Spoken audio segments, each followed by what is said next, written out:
and welcome to our bedroom. I'm just gonna eat my ice cream as we talk. So it's been a long day. Productive day.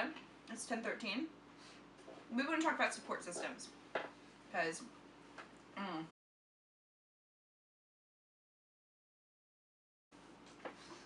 here at the end of the night is, even if Kyle and I don't see each other all day, lately we've been seeing each other a lot more because now he's kind of doing his own personal training business. But, if we don't see each other, then we hang out at the end of the night. We'll watch a show or something. We're always prepping our last meals together, for the most part.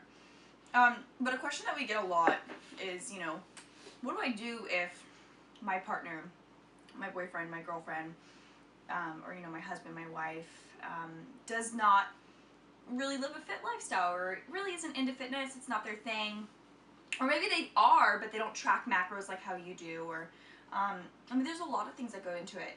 I say all the time that I don't think that I could live this life unless if Kyle did too.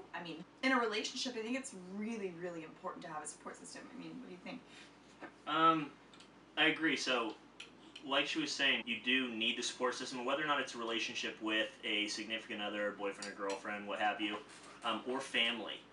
Some sort of support system is really important because typically within this type of lifestyle, whether, you're hardcore into tracking your macros, you're in competition prep for, powerlifting, figure, whatever it is, it's going to look a little crazy from an outside perspective.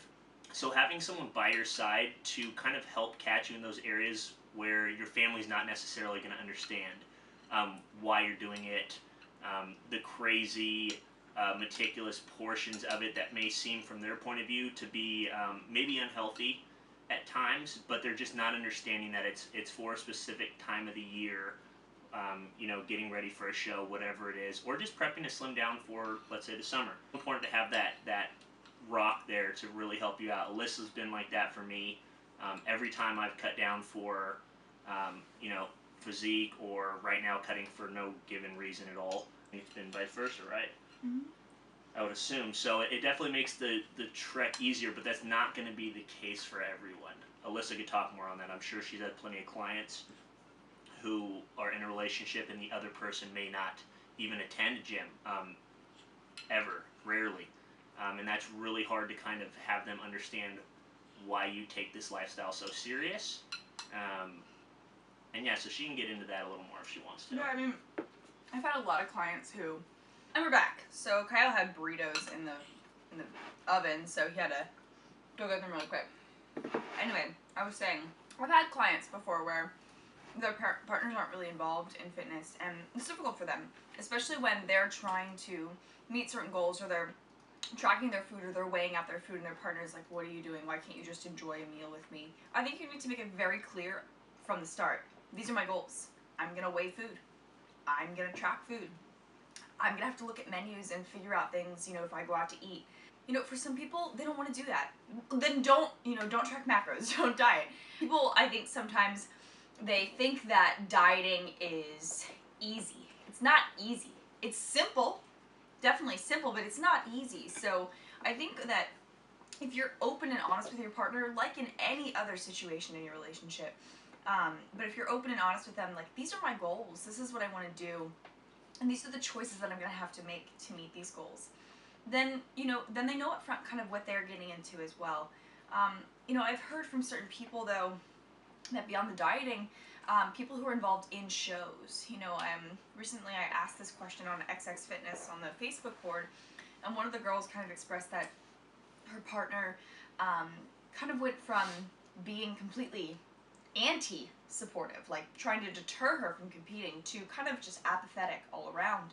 She felt very depressed by it because she had other teammates who had lots of support from their significant others, and she kind of got none, and it was really, kind of a gut-wrenching blow to her. And in those situations, it's tough. I don't know what I would do if Kyle didn't engage in the same kind of lifestyle that I did. That's kind of, how we met, though. I think it's different for couples that are together for a long time and then one of them decides to embark on kind of a fitness journey. Yeah, it's, in our case, it worked out great, and luckily there's social media now, which makes a ton of these connections happen. Relationships are starting up all the time because of things like Instagram and the fitness side of Instagram. And for couples that maybe how she mentioned, been dating for whether it's a few months or a few years prior to maybe one of them getting more involved in this type of lifestyle. The other person in the relationship who's not maybe so into that type of lifestyle is watching you now go to a place where people are working to look, look the best they can, and that can be a little intimidating for the other person in the relationship. But that doesn't make your partner like unaesthetic. I mean, people don't have to work out to be their very best selves. Of course. You don't have to train. You don't have to diet. You don't have to be interested in fitness or in exercise to be an awesome person. I mean, we can't place fit people above everyone else in the world. This is just the lifestyle that we've chosen to be in, right? It might be intimidating for someone who is maybe insecure about their own looks. Maybe they want to live a lifestyle like that, and it's difficult for them to see you do it in a way that they can't. But there are other people who couldn't give two shits, about wanting to participate in a fit lifestyle. Yeah. It's just, what were you going to say? It's just not, I wasn't leading to the point about wanting to or them thinking people in the fitness industry are better in any way at all. It's more so that people who don't have the desires or anything to go and live that lifestyle, if their partner all of a sudden picks up and decides hardcore, this is what I want to do, I want to compete in a show, or I want to do this, and they go full-fledged, that other person may feel like they're kind of getting left out of the loop. And that's in any situation. You can go and become hardcore into anime, into any specific thing, and if that person you're with isn't involved in that, they're now going to feel like they're a step behind you. Now this part of their life has become more important, and you're sitting off to the side. That's more so what I was angling at. It's not that they're going to feel inferior, it's just that they're going to feel left out of this little loop here. Fitness, you're now in this little loop, and you start making friends over here, things like that, where this person is no longer going to connect with that whole atmosphere there. So in those types of situations, I mean, you can do a couple things, right? You can invite your partner to come and train with you in a soft way, not in like a, hey, let's go lift. Hey, you should probably lose some weight too. It doesn't have to be like that, it just be like, come and train with me. Like, I want to spend time with you doing this. Like, let's develop a new habit together. It's okay to have hobbies on your own. Some people, I think a lot of times this question gets asked where it's like, what do I do if my partner's not into this? And I'm like, why can't you own it for yourself? Your partner doesn't need to be into this. Your partner doesn't complete you, right? You complete you. If this is something that you're interested and invested in, I mean, you can love your partner and not have to have them in this section of your life. Like, you can own your own hobbies, things that you don't have to do with your partner. If there is an adverse reaction to your fit lifestyle where your partner is like openly demeaning your choices, or that's where it's a problem. That becomes a problem. I think in those cases, that's when you need to be honest with your partner. Hey, you know what? This hurts my feelings when you make fun of me for weighing food, or this. Which I'm guilty for. Earlier on in the relationship, I used to get frustrated with her bringing her food scale to Chipotle and things of that nature. And once I actually competed for the first time, it definitely gave me a different outlook. And now I understand. Now it's, It's just who I am. It's how some people are more lax about their tracking than others. Kyle is much more lax with his macros than I am because he can be. He just loses weight super quickly and I don't. I need to be much more careful with my tracking. So there are cases where you and your partner, you're just going to have different hobbies, and that's okay. You can own your own thing. So then I think that brings us to family. I think both of our families have had adverse reactions to our fit lifestyle in numerous ways. One, they didn't understand. I mean, I think both sides of the family, they understand now. Sometimes your parents, especially if you don't live with them and you don't see them, and I live pretty far away from them, 6 hours, they don't see your day-to-day, right? So they don't see the things they've been through. They didn't ever see the height of my orthorexia. Kyle did, though. We went to a wedding and I had this crazy 5,000 calorie binge in one meal, and I was dying and throwing up essentially because I was so full of food. And Kyle was like, oh my god, and he saw the height of my orthorexia. And then the day after I started If It Fits Your Macros, because I was a clean eater and I was freaking out, and Kyle really kind of yanked me back into reality, that you can't eat like this. You need to eat foods that you want. If you're so restricted by only clean foods, of course you're gonna binge when you see a cream puff. Frozen cream puffs. They were frozen cream puffs. So family, in my opinion, is the easiest one to deal with because family's family. At this point in age, you've been with them for example, for me, I've been with my family for 27 years. You go through a lot of ups and downs with these people, so you kind of get over things quickly with them. If they're going to bug you about it, who cares? You probably don't live with them anymore. If you do, then you need to put your foot down on it, and please ask them to leave you alone about it if it does become that big of an issue. But for us, we don't see our family that often. And when we do, they give little kicks and stuff, but I understand it's just, them giving tough love. The other parts of support systems, whether it be significant others or friends, that's a little more difficult because these are, though you've had friends for a long time or you've been in a relationship for a long time, it's much more sensitive of a subject because these are the people that you expect to support you to a higher degree.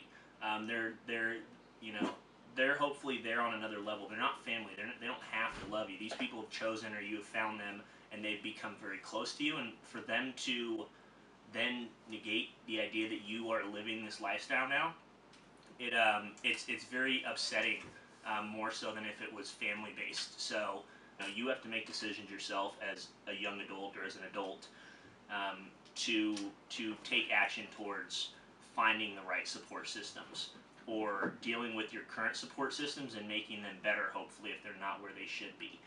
Because in my opinion, if you choose to take this lifestyle choice, it's for the better. There should not be an argument against you becoming more fit or more active. Everyone deserves to have the right support system around them. Yeah, and I think that, this ties, definitely into, living a social life and, going out and drinking and partying. And, I don't drink. Kyle drinks, and he'll drink here and there, but I don't drink. I don't touch alcohol. It's just not my thing. And, it's got a lot of adverse effects. Bodybuilding and alcohol don't mix, and I've written extensively on this in my blog, and, it's your choice if you choose to drink, and I have plenty of friends who are powerlifters, bodybuilders who do drink, and that's totally fine. But I think a lot of times there comes a problem when you surround yourself with people who not only do they not live your lifestyle, they're not into fitness, but then they also go out and drink, or binge drink every night, or every weekend rather. And that's kind of deterring you away from your nutrition goals as well. So, be careful with the people that you surround yourself with. And that's totally fine to be done in moderation. And I'm not saying that people who drink are bad people. A lot of times when you're looking for a support system, you need to be with like-minded people. And I think that we're very, very lucky that we live here in the Bay Area, where there's a huge population of powerlifters. Our group of people that we're friends with, we've got an extensive group of people that come every Friday night, and just every night actually at the gym. Our social life doesn't revolve around going out to bars. Our social life revolves around, hey, I'll see you at the gym tonight. Find a group of lifters, find gym buddies. We're really, really lucky that we have a gym family. That I was on a powerlifting team at San Jose State. I, had a team of powerlifters, literally. So support systems are really important, and we are really, really lucky that we do have a great support system, and that now definitely our parents have become more and more supportive. Yeah. There's so much more that we could say about why parents don't understand, or why parents judge young women especially, who go on stage and show their bodies. Some parents are kind of weird about that. Mine were for sure. But these are all things that we could address at a later date. But I think what we mainly want to say is that, having a support system is important, but communicating to your support system, or just communicating to people closest to you about what your goals are. You vocalize them, and that's kind of, a good thing for you, because you're vocalizing in, what you feel internally. And then you're also externalizing for other people, this is who I choose to be. Just so that you can explain to them, this is what I've chosen to do, and this is why I'm making the decisions I'm making.